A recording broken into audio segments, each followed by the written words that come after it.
Assalamualaikum warahmatullahi wabarakatuh. Di sini saya akan menjelaskan tentang pertanggungjawaban dalam hukum pidana, kesalahan dalam hukum pidana, objek, dawling, dan culpa. Untuk yang pertama, kesalahan dalam hukum pidana. Kesalahan dalam hukum pidana adalah konsep penting yang merujuk pada unsur subjektif dari suatu tindakan pidana. Dalam hukum pidana dikenal dua jenis kesalahan, yaitu kesalahan unsur material dan kesalahan unsur formil. Kesalahan unsur material terjadi ketika seseorang melakukan tindakan yang secara faktual atau nyata melanggar hukum pidana yang berlaku. Misalnya, jika seseorang mencuri barang milik orang lain, maka dianggap melakukan kesalahan unsur material karena perbuatannya secara faktual melanggar hukum pidana tentang pencurian. Dalam hukum pidana material, kesalahan ini didefinisikan sebagai suatu unsur yang penting dalam menentukan apakah suatu perbuatan dapat dianggap sebagai tindak pidana. Kesalahan ini meliputi unsur-unsur seperti kesengajaan dengan niat, kelalaian yang disengaja, atau kesalahan pengetahuan yang patut. Kesalahan ini menuntut bahwa pelaku memiliki kesadaran dan kemauan bebas untuk melakukan perbuatan pidana. Kesalahan ini juga berhubungan dengan keadaan mental dan niat pelaku saat melakukan perbuatan serta adanya hubungan sebab akibat antara tindakan pelaku dan dampak yang ditimbulkan. Kemudian kesalahan unsur formil dalam hukum pidana adalah suatu konsep yang berbeda dengan kesalahan unsur material. Kesalahan unsur formil berhubungan dengan sifat perbuatan yang dilakukan, bukan dengan akibat yang ditimbulkan. Kesalahan unsur formil dapat didefinisikan sebagai suatu keadaan yang melawan hukum, yang berarti bahwa perbuatan yang dilakukan tidak sesuai dengan norma-norma hukum yang berlaku. Dalam beberapa sumber, kesalahan unsur formil dikaitkan dengan unsur subjektif seperti kesengajaan atau kelalaian yang disengaja. Kesalahan unsur formil juga dapat berupa unsur objektif seperti sifat melawan hukum yang dianggap sebagai unsur dari perbuatan pidana. Di sisi lain, kesalahan unsur formil terjadi ketika seseorang melakukan tindakan yang sebenarnya tidak melanggar hukum pidana. Namun, karena adanya kesalahpahaman tentang fakta yang terkait, tindakan tersebut dianggap melanggar hukum. Contohnya, seseorang yang membawa barang keluar dari toko tanpa membayar karena ia lupa membayar di kasir. Meskipun tidak ada niat untuk mencuri, tindakan tersebut bisa dianggap melanggar hukum pidana karena kesalahan memahami fakta bahwa pembayaran belum dilakukan. Dalam sistem hukum pidana, penting untuk membedakan antara kesalahan unsur material dan kesalahan unsur formil karena dapat mempengaruhi pertanggungjawaban pidana seseorang. Kesalahan unsur material cenderung dianggap lebih serius karena tindakan yang dilakukan secara faktual melanggar hukum pidana.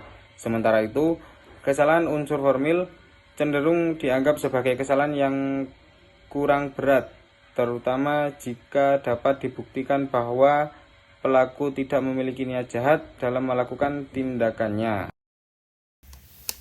Selanjutnya saya akan menjelaskan tentang objek. Objek dalam hukum pidana adalah salah satu konsep penting yang menyangkut unsur subjektif dari suatu tindak pidana.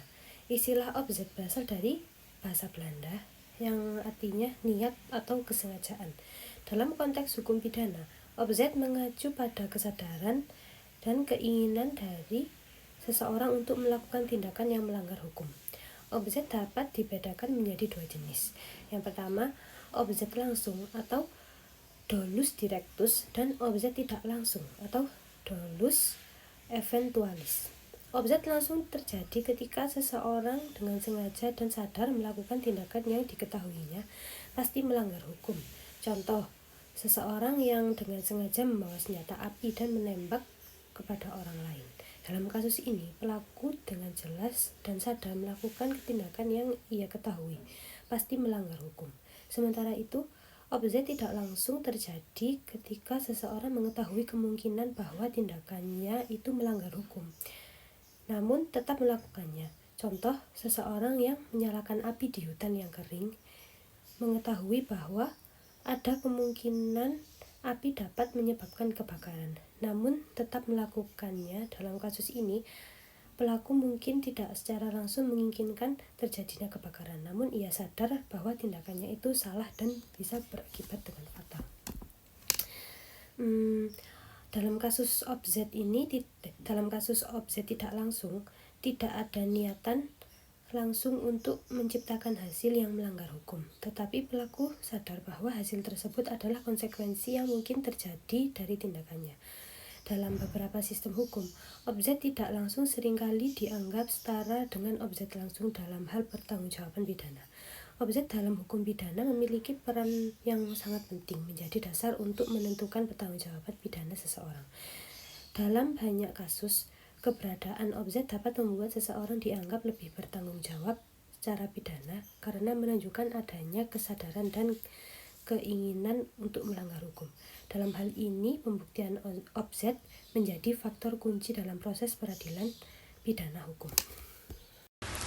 Baik, selanjutnya saya akan menjelaskan tentang dwelling.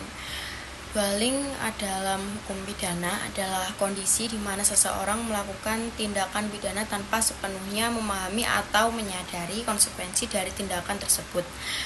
Dwelling menjadi faktor yang dapat mengurangi pertanggungjawaban pidana seseorang jika dapat dibuktikan bahwa pelaku tidak sepenuhnya memahami atau tidak mampu memahami konsekuensi dari tindakannya.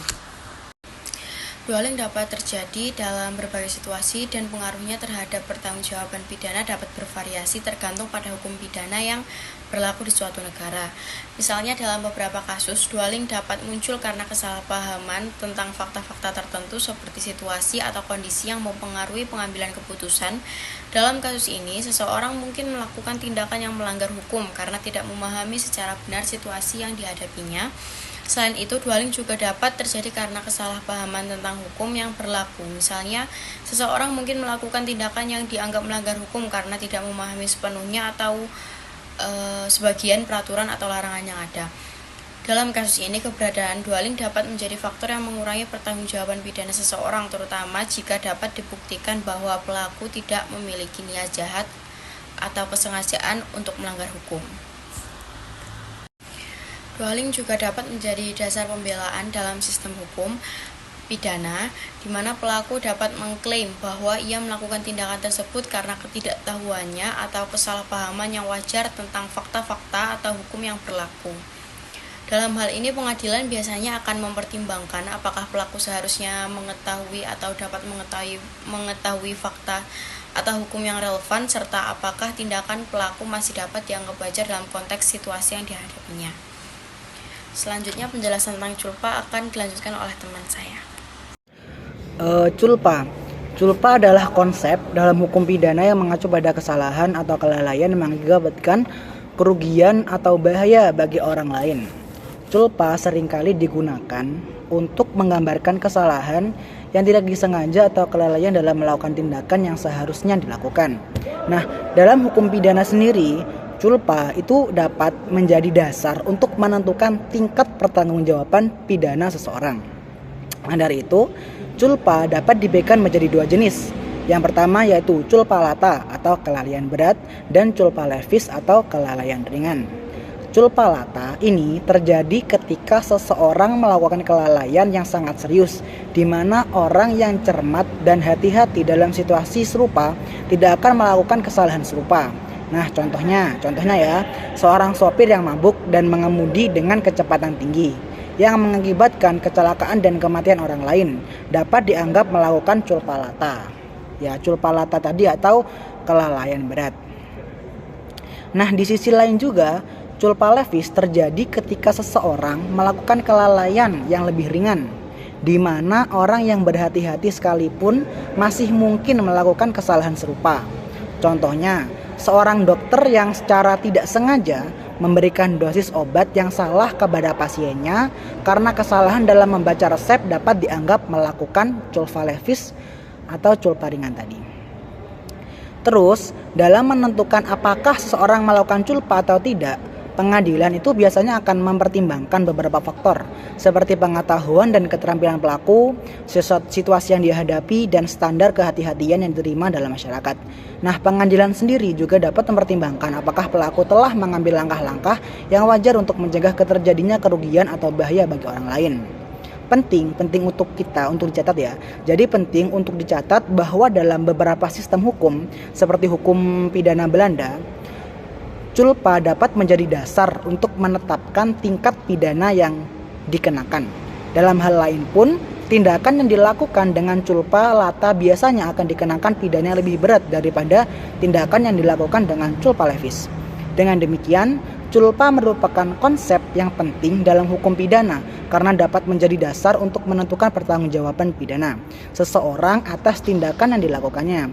Dalam setiap kasus, pengadilan akan melakukan analisis yang cermat untuk memahami peran culpa dalam konteks hukum pidana yang berlaku.